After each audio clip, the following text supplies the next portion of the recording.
Hey everyone, welcome back to the channel. Today I have something really special for you.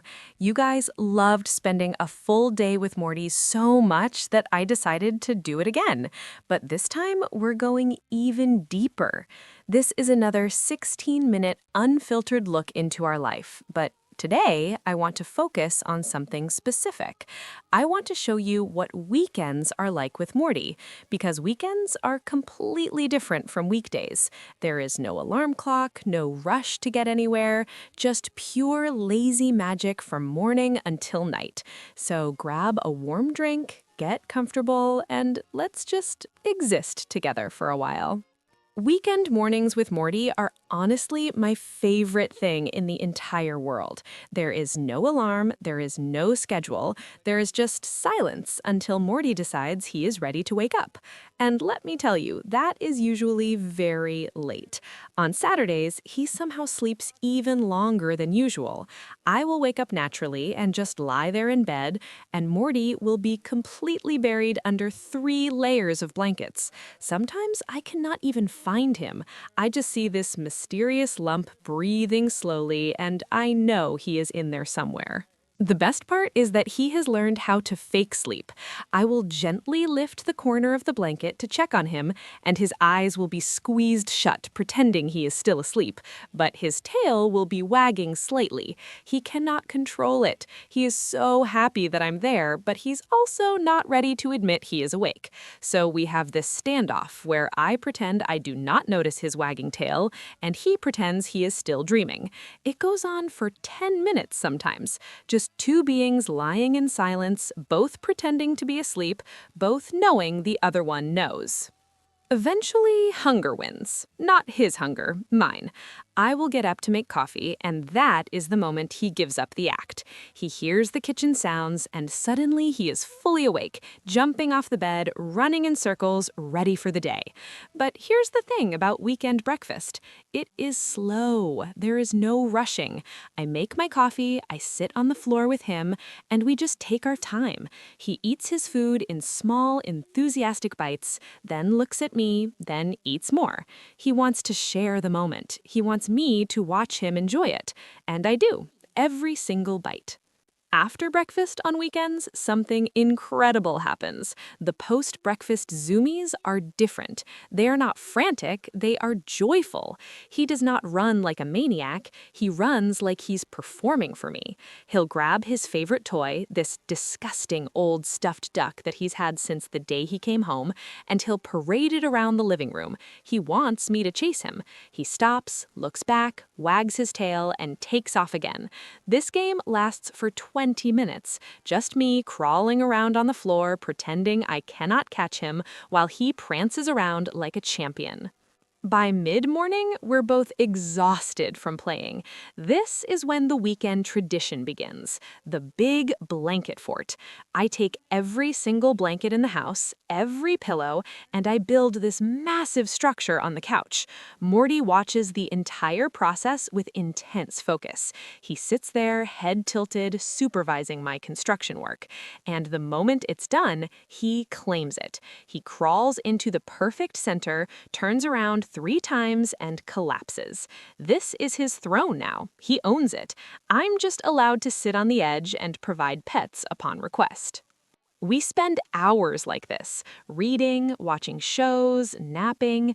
Sometimes he'll wake up from a dream and make these tiny whimpering sounds. I still don't know what he dreams about, probably chasing squirrels or finding unlimited treats. But he'll wake up confused, look at me to make sure I'm still there, see that I am, and immediately go back to sleep. That trust breaks my heart in the best way. The fact that just seeing me is enough to calm him down, that I am his safe place.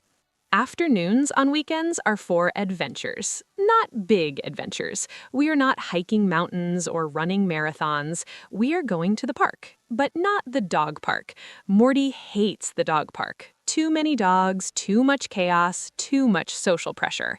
We go to the quiet park, the one with the old benches and the trees that drop leaves everywhere. He loves this park because he can be off-leash in certain areas, and he feels like he's exploring uncharted territory. He has a routine there too. First, he marks the same tree he has marked 50 times before. Then he finds the perfect stick. Not any stick. It has to be the right size, the right weight, the right smell. He will reject 10 sticks before finding the one. Then he wants me to throw it exactly 3 times. Not 2, not 4. 3. If I try to stop at 2, he stares at me with betrayal in his eyes. If I try to go for 4, he walks away like the game is beneath him. 3 is the magic number. We have agreed on this over time.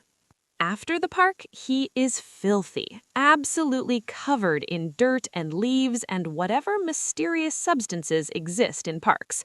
This means the weekend bath. Morty hates water. He hates baths, but he loves the attention. It's a complicated relationship. The moment I start running the water, he hides behind the toilet, but his tail is wagging while he hides. He wants me to find him. He wants the drama. I have to pretend I do not notice his wagging tail, and he pretends he is still.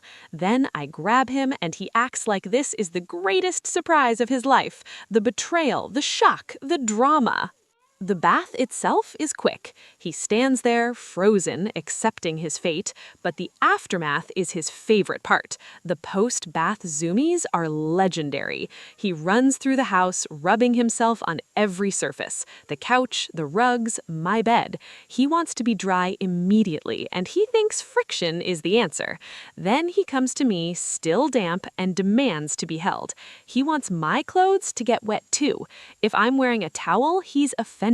He wants the real stuff, my best shirt, my clean pants. He wants to share the dampness. It's his way of saying we went through that trauma together. Evening weekends are slow cooking and slow living. I make dinner and Morty supervises from his bed in the kitchen. He knows he will get little pieces of vegetables if he waits patiently. He has learned that whining gets him nothing, but sitting quietly with hopeful eyes gets him everything. He is a master of patience when food is involved. I drop a piece of carrot and he catches it mid-air like a professional athlete. Then he looks at me like that was easy. What else you got? After dinner, we have our weekend movie tradition. I pick a movie, I make popcorn, and Morty gets his special weekend treat, a little bit of plain popcorn in his own tiny bowl. He doesn't eat it right away, he guards it. He sits next to it, looks at me, looks at the bowl, and slowly eats one piece at a time while we watch the movie. He loves action movies, anything with loud sounds and fast movement. He'll bark at the screen if there are animals. He'll fall asleep during romantic scenes. He has opinions on cinema. The best part of weekend nights is the final walk. It's late, the neighborhood is quiet, and Morty is tired. He doesn't pull on the leash, he doesn't try to chase every shadow. He walks slowly, sniffing everything, taking his time. We walk past houses with lights on inside, and I wonder about other people's lives, while Morty wonders about other dog smells.